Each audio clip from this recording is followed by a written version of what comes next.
Good day and greetings from the Great White North. My name is Prickly Poo and welcome to day 72 of a year of change.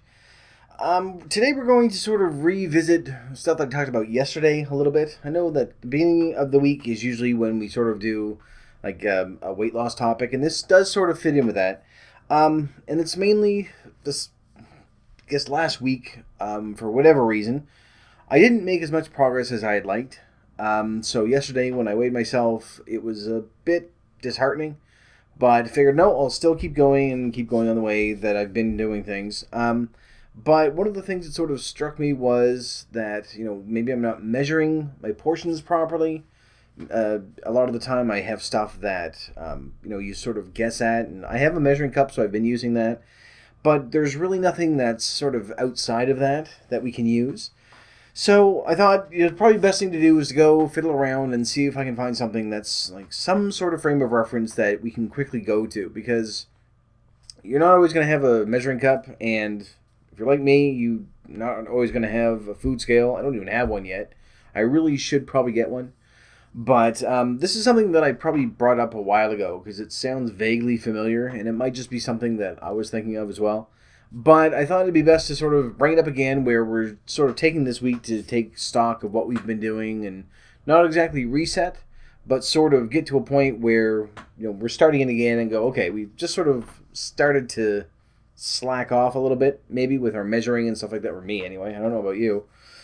So I thought, okay, I'm going to see what I can find and, fiddle around online, see what I can get. So, a few years ago, the University of Illinois came out with something from their health center, McKinley Health Center, where it just sort of gave a few quick references to what, serving sizes would normally be for people. Like, a serving of meat, like 3 ounces of meat would be the size of a deck of cards, or a serving of pretzels is, 2 handfuls. A bowl of rice would be the size of a tennis ball, or 1 serving of rice anyway. So I'm going to put a link down in the description so that you can take a quick look at it. It's fairly old. It's from like 2007, 2008, somewhere around there. But it's something nice that you can sort of quickly go through, and it'll give you a rough idea as to what serving sizes are actually supposed to be. This isn't necessarily the serving sizes that we're eating now. And myself included, I look at it and go, that is a tiny, tiny amount of food. But that's really the normal amount that we're supposed to be eating. And for a lot of us, again, myself included, portion control and portion size is where our flaw is. There's obviously some of us that are eating a lot more junk food than we should, or high-fat foods and things like that. But I think one thing that's probably fairly common for the majority of us is that we also eat too much. Having the high-fat foods is fine once in a while, and the junk food and things like that, everyone's going to do that from time to time. Just the fact that it's not normal for us to eat an entire bag of chips in one sitting. Or, in my case this weekend, having a whole bunch of burritos. I still didn't go over, but it still was a tremendous amount of food. Although I don't think I should have to count a lot of it, seeing as it only stayed in my system for about 45 minutes. But for some reason, my body's like, nope, that still counts. So I'll leave that up to you as to whether or not you should include those. I think there's got to be a minimum time frame. Like, it needs to stay in my body at least for half a day. If you're eating and just going,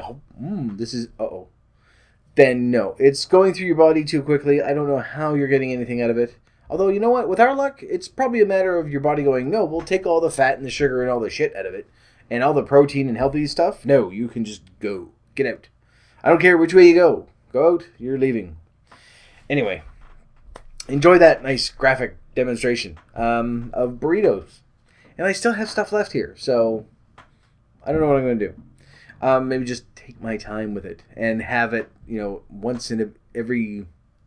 Well, yeah, I could have like a normal size meal instead of loading up and having like 3 burritos at once. Which was very bad. I shouldn't have done it, but again, in my head, I was like, I'm still not going over, but that's why part of this week I have to sort of get to a point where we're sort of readjusting our portion control, because I was doing really, really well, and I did sort of go over this weekend. I don't know why.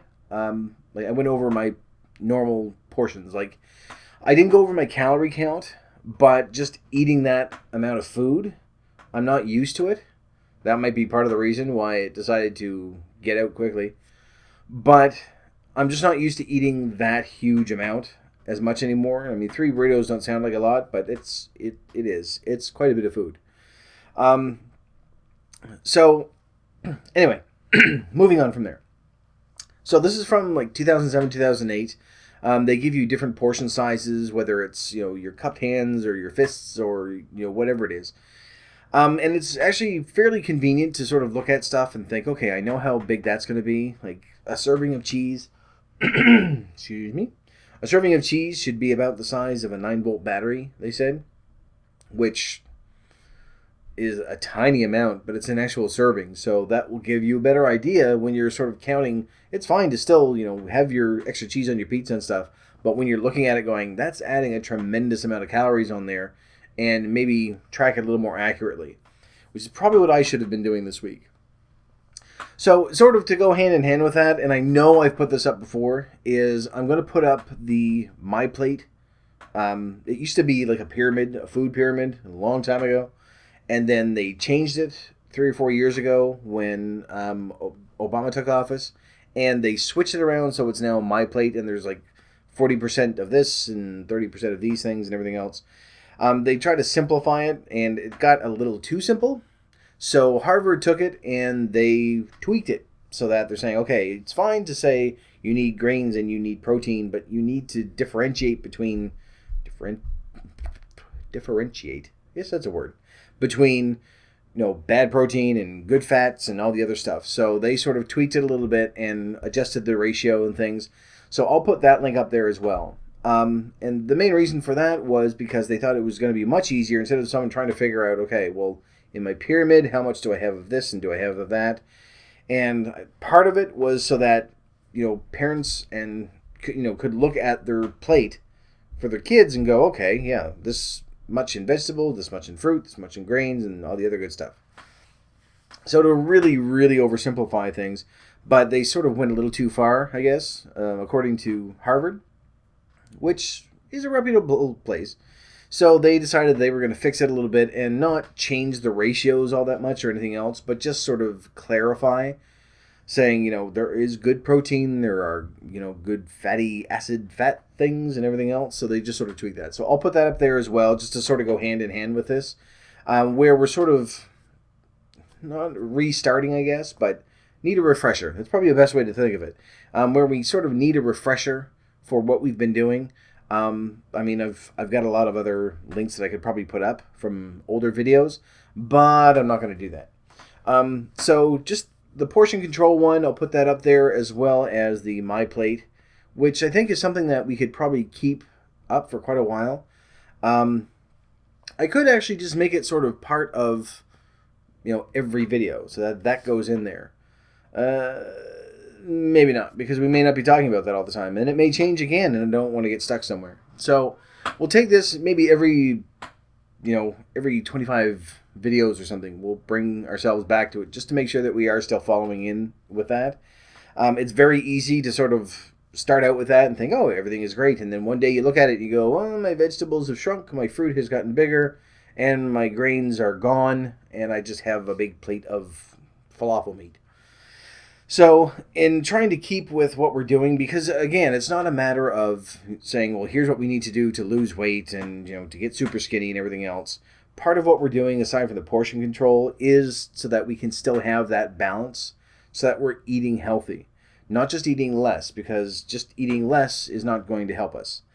So obviously we do need to eat less, but we also need to eat healthy, and that's what we're trying for. And where you're sort of starting things out now, saying, we've been tracking for quite some time, you've added the vegetables and the fruit and things like that, it'll be a little easier to go through this plate diagram as well and the different serving sizes. Certainly do your own research as well. You can go online, you can find a ton of these up there where it'll just go through different foods, and there are some that are really basic, like saying that for meat and protein it should be the size of your palm. For carbohydrates it's the size of your fist, and for vegetables it should be your 2 cupped hands. Stuff like that, just things that you can quickly keep in mind. Obviously, they are sort of stressing the importance of eating more and more vegetables than pretty much anything else, which makes sense. because we do need it. But just having that portion control, I think, is going to help and sort of get me back to where I need to be as well. So anyway, I'll put those 2 links up there so that you'll have it. There's the MyPlate and then the other little thing comparing different ones. If you're a visual person, then you can sort of take that information and you can probably do another Google search and you'll find images all over the place comparing servings to tennis balls and baseballs and like a computer mouse. Just that's my symbol for computer mouse. And spray paint, oddly enough. And string cheese, which I've never had, and I don't think I ever would. String cheese, like in a can. String cheese is different. It's that stringy cheese. Shut up.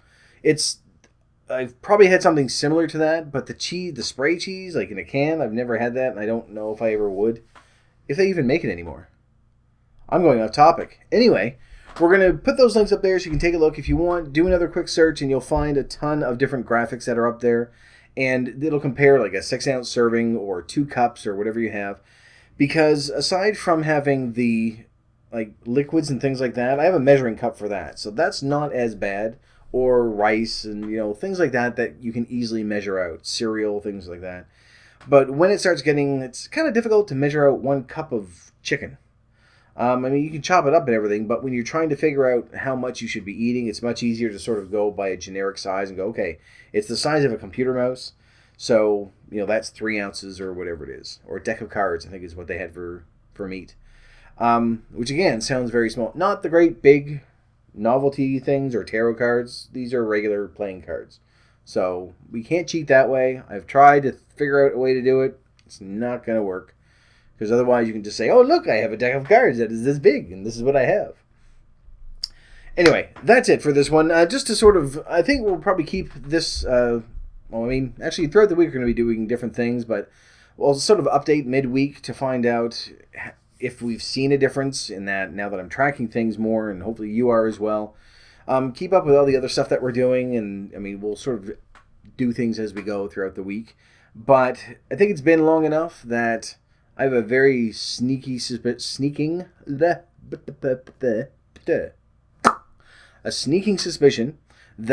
the reason why I didn't progress as much as I did this week is because I wasn't tracking it as accurately as I should have. So that sort of makes me worry I don't think I went over, because I don't think I've had days where I was really, really close. But obviously something happened and I didn't lose anything. Well, 0.4 pounds. From yesterday, or from a week before. So that's 0.4 pounds. It's still progress. When you look at it that way, long term we are going to be losing. So I still made progress. I just didn't make as much as I wanted to. I made about a quarter of the progress that I was hoping for. But again, we'll see if this works. And it might have just been the fact that I fucked up and was lazy and didn't track things as accurately as I'm supposed to. So we'll keep doing that throughout the week and see where things go. But for right now, thank you very much for watching this video. If you liked it, please poke the like button for me. And in the meantime, keep yourself warm and fuzzy, and I will see you in the next video. Bye-bye.